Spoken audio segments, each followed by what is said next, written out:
بسم اللہ الرحمن الرحیم وَيُقِيمُونَ الصَّلَاةَ وَمِمَّا رَزَقْنَاهُمْ يُنْفِقُونَ، وہ جو نماز قائم رکھتے ہیں اور ہمارے دیے ہوئے رزق میں سے ہماری راہ میں خرچ کرتے ہیں۔ تفسیر میں آتا ہے نماز قائم رکھنے کے معنی ہیں ہمیشہ پڑھنا، صحیح وقت پر پڑھنا، صحیح طریقہ سے پڑھنا۔ اس سے معلوم ہوا کہ نماز پڑھنا کمال نہیں، نماز قائم کرنا کمال ہے۔ یہ بھی معلوم ہوا کہ تمام عبادات میں نماز مقدم ہے۔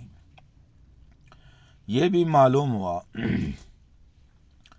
کہ نماز فرض، واجب، سنت سب ادا کرتا رہے اور خشوع اور خضوع سے ادا کرے۔ من سے معلوم ہوا کہ سارا مال خرچ نہ کرے، کچھ رائے خدا میں دے اور کچھ اپنے اور اپنے بال بچوں کے لیے رکھے۔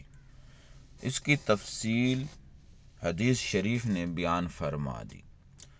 روزقنا سے معلوم ہوا کہ مال حلال طیب اللہ کی راہ میں دے۔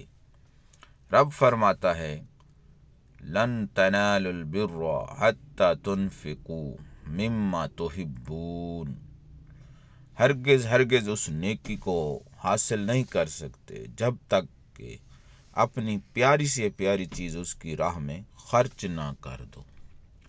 یہ بھی معلوم ہوا کہ صرف ایک دفعہ ہی خیرات پر قناعت نہ کرے بلکہ خیرات کرتا رہے۔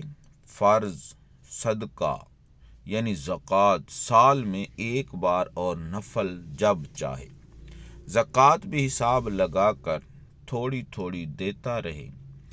اس خرچ کرنے میں زکوٰۃ، صدقات، محفل میلاد میں، 11ویں شریف وغیرہ، غرض یہ کہ ہر کار خیر میں خرچ کرنا شامل ہے کہ وہ سب اللہ کی راہ میں خرچ کرنا ہے۔